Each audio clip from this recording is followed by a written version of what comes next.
திரும்பி வந்துட்ட? வந்துட்டேன்னு ஒரே அடியா வந்துட்டேன்.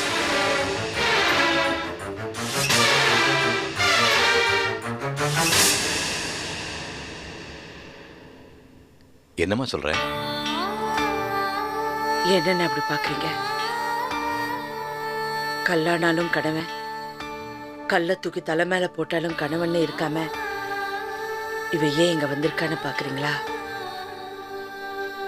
ஏன் வந்தேன்னு உன்னை கேட்கல, என்ன நடந்துச்சுன்னு கேட்குறேன்.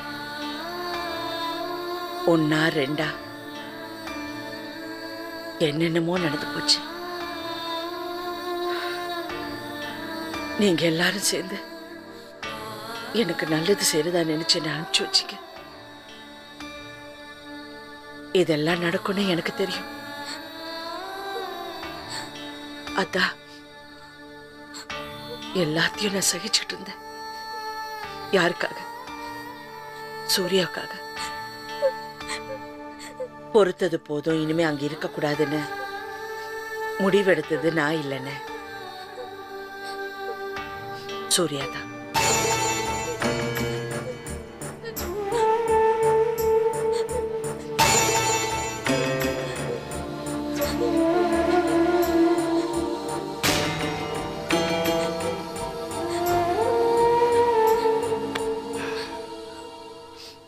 உலகநாதன் சரியில்லை, நான் உங்ககிட்ட அப்பவே சொன்னேன்.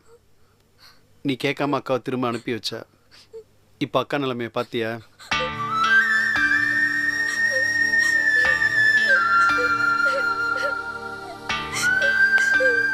சூர்யா, அழாதடா. அம்மாவும் அப்பாவும் சண்டை போடக்கூடாது, அவர் பண்ண எல்லா தப்பும் மறைச்சு வச்சிருந்தேன். ஆனா இன்னைக்கு அவர் எல்லாத்தையும் தாண்டிட்டாரு. அம்மாவும் அப்பாவும் நல்லா இருக்கணும்னு நாம எல்லாரும் எவ்வளவு கஷ்டப்பட்டோம். ஆனா அதெல்லாம் இப்ப வீணாயிடுச்சு. பொம்பளைங்களை கட்டி போடுறதுக்கு மட்டும்தான் தாலினா? அதுக்கு பேர் தாலி இல்லைன்னு, சங்கிலி. ஆகாயத்தை பாக்குறதுக்கு கூட அவரை கேட்டு பார்க்கணும்னா அதுக்கு பேர் தாம்பத்தியம் இல்ல, அடிமைத்தனம். நான் நானா இருக்க ஆசைப்படுறேன். இனிமே நான் அங்க இருந்தா அதுக்கு வழியே இல்லை. ஏன் பொண்ணுன்னு உரிமை கொண்டாடணும் மட்டும் போதுமா? நடவடிக்கையும் நல்லா இருக்கணும். வயசு பொண்ணு வீட்டுல வச்சுக்கிட்டு அவரு இல்லைன்னு என் பொண்ணு நல்லா இருக்கணுங்கிறதுக்காக நான் எவ்வளவு சகிச்சுக்கிட்டேன், விட்டு கொடுத்தேன். இனிமே என்னால முடியாது, என்னால முடியாது. எனக்கு உங்களை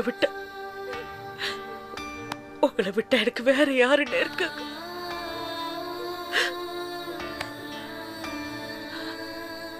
உலகநாதன் கூட நீ சந்தோஷமா இருப்பேன்னு தான் அனுப்பி வச்சேன். எப்போ அந்த சந்தோஷம் உனக்கு கிடைக்கலையோ, இனிமே இதுதான் உன் வீடு. நீ எங்கேயும் போக வேண்டாம், அண்ணன் இருக்கு உனக்கு.